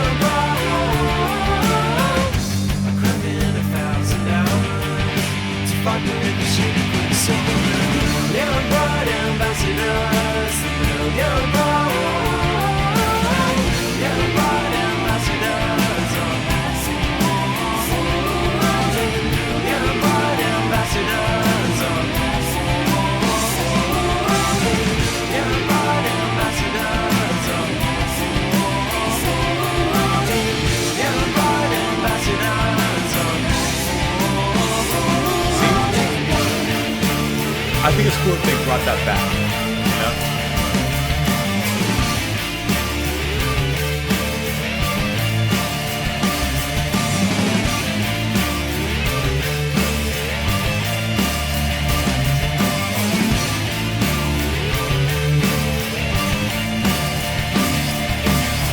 He showed the magic in the dark through unknown. He showed the magic in the dark through unknown.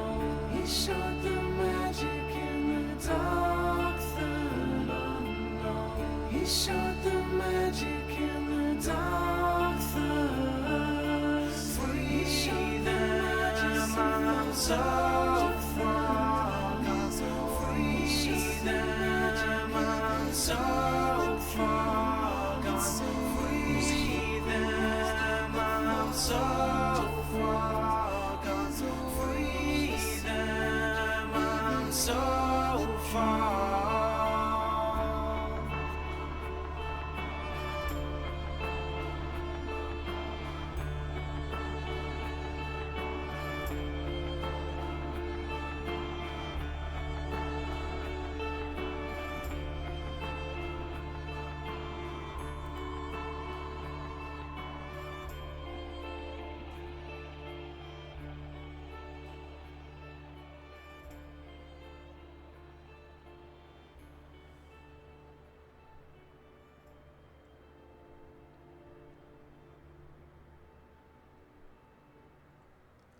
I do think it's really cool how in this track they brought back the ambassadors of the morning. They brought back that main buildup. First, they did it just vocally with completely different lines. Like you could tell, of course, like from the same melody and the way that it was being built up, it was building up in that same way. But I do think that that's cool how they brought that back. And here, in kind of a completely new way, lyrically with a new understanding, kind of like how previously in the previous track they mentioned like rearranging the pictures will give new meaning. That's how you do it. That's exactly how you do it.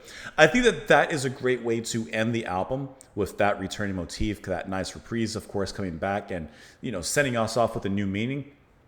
I won't lie, while it's a good song, I can't help but feel as a final conclusion to the album, I'm wanting just something even more. Like, I guess probably because I wasn't a huge fan of Ambassadors, that track. So it coming back here doesn't necessarily, you know, hit the same highs as some of the previous tracks.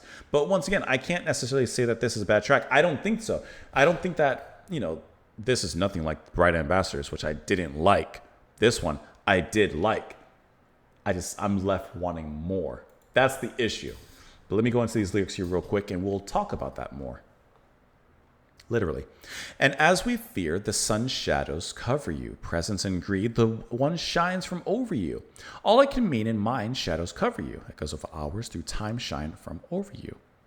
Free the grown men cloned to conquer worlds. It came in colors from the ground. Once again, I love, by the way, they're singing once again in here. They work incredibly well, their style together. Weak feelings grow, teased men of old. He'll raise them. Sick, chase me around, greed. He thieves, here's where that motif starts to come in. He thieves from lovers freed, rediscover, gleam, shattered colors, scream, then recover. So it's this constant circle. Thieving from lovers, he repeats this again, where side her she eyes. No one speaks the light of morning. By the change in the night, I'm just reading the in-betweens, where inside her she eyes. No one speaks the light of morning. Right? So here's the light. The whole time we've been in this dark third, here's the light. By change in the night, where inside her she eyes, no one speaks the light of morning. It repeats again. He's a phase, lies the dead skin residue. Overrun, leave the towns, there's no one. Seething haste cries the state indebted to underdone left to drown, he's no one. Sometimes their lyrics are hard to read. I'm not going to lie.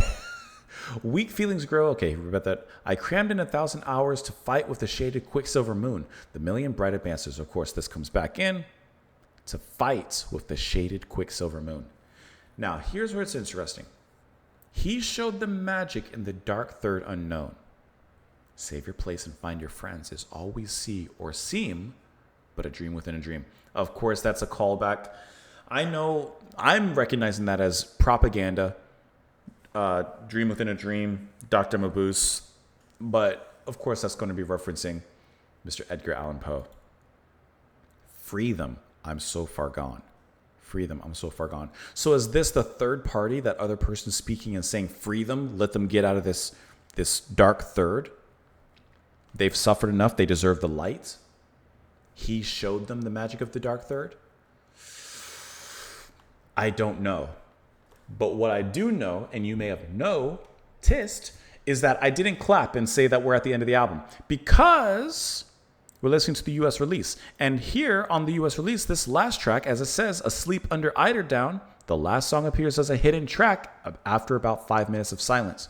Guess what, brother? That track is not on Spotify. So, to complete the album listen properly,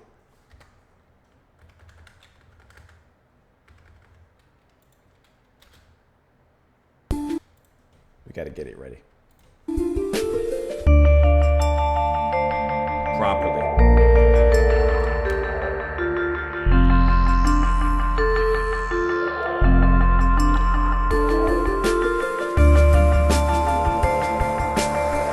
See, this sound is so cool. This swirling electronics.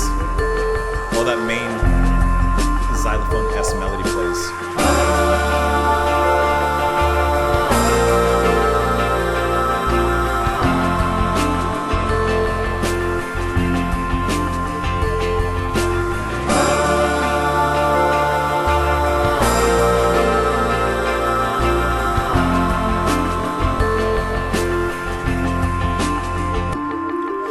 Living on this side of town is just the place that we are. You've got to That's sneak chill. in the far. You've got to sneak in the far. Living on this side of town is just the place that we are. You've got to sneak in the far. You've got to sneak in the far.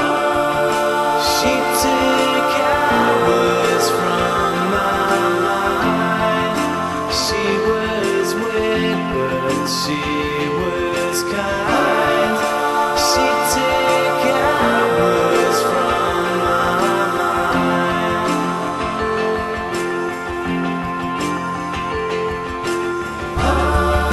She took hours from my mind. She was weird, but she was kind. She took hours from my mind.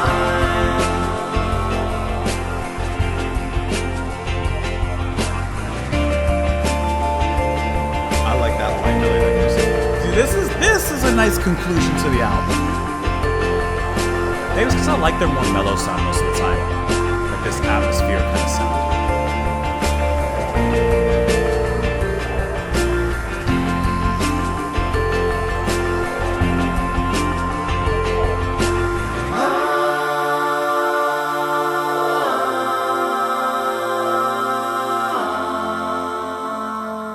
I still wonder what the album cover is though.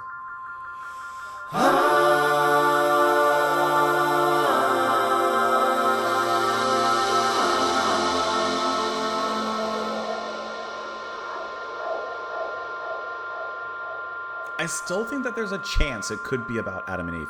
Like, this is Adam, that's Eve, that's Satan. Why does he have such nice abs? That's some cold cut abs. What workout is he doing?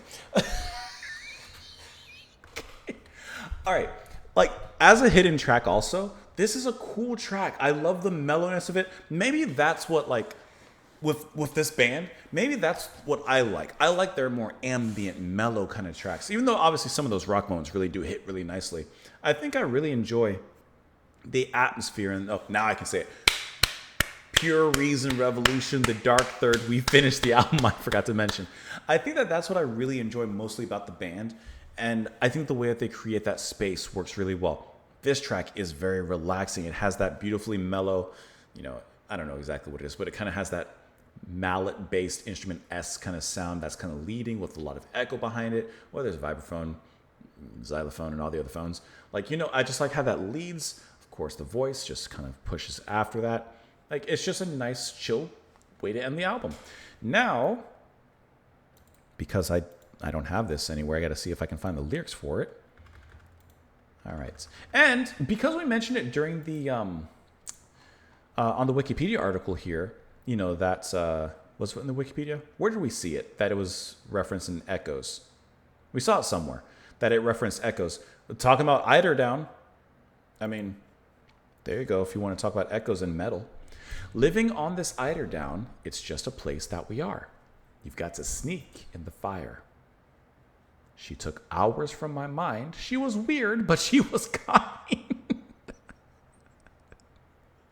After all the poetry, after all the you know, the verses and the lyrics that are a little bit cryptic, she was weird, but she was kind. That's absolutely amazing. Actually, bring you back here really quick. Why not? Looking at the comment section. I like to read the comment section sometimes. Sometimes you learn more. One of my fondest memories, discovering the song after owning the album for 3 months. See, because it's a hidden track. Sometimes you got to let it go. This track is a reference to the story Sylvie by Gerard de Nerval. The Dark Third is full of references to another story by Nerval, Aurelia, or Life and the Dream.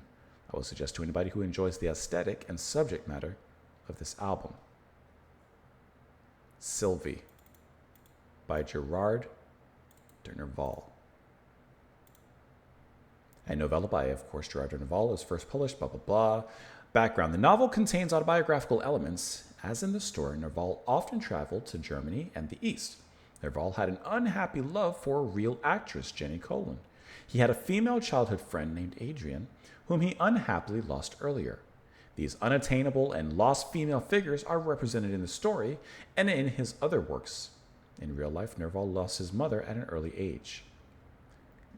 I can't say his name, relates that while writing Sylvie, Nerval spent a week in Chantilly solely to study a sunset that he needed for it. That's kind of cool. So that's what, I guess, the track in some capacity is about, to an extent, perhaps. At least according to that YouTube comment. Couldn't say for sure. Could not say for sure. Now, if we're diving into this and looking at the favorite tracks, hopefully it's relatively obvious when you're looking at the track listing. Listen, Voices in Winter / In the Realms of the Divine, favorite track. I really like the first 2 tracks. I just like how it sets everything up. I like how it feels. It moves really nicely. But I think favorite track as a whole, I would have to say Voices in Winter and In the Realms of the Divine. I also really like Nimos and Tambos. I think going with the track listing, I guess I can put you guys up so you can see it. Going with the track listing, Voices in Winter and Realms of the Divine, that's my favorite. After that, give me Nimos and Tambos. After that, these 2 tracks together. I'll stick those 2 together. Out of all the tracks, those are the 2 I stick together. Ladies and gentlemen, thank you so much for being here and for watching the full album reaction to The Dark Third. Sincerely hope that you enjoyed it. Dustin, once again, thank you so much for the suggestion and, of course, for the support on this. It means a lot to me, and it's helped me out greatly. I really, really appreciate that. Hope that you guys enjoyed the album. Oh, and I forgot to mention the weakest track. Do I need to mention what the weakest track was?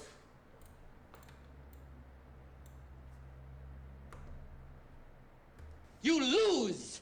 Good day, sir! No thanks. Yeah, no thanks. Thank you so much for being here. Please enjoy the rest of your evening, and I'll see you all later. Bye, guys.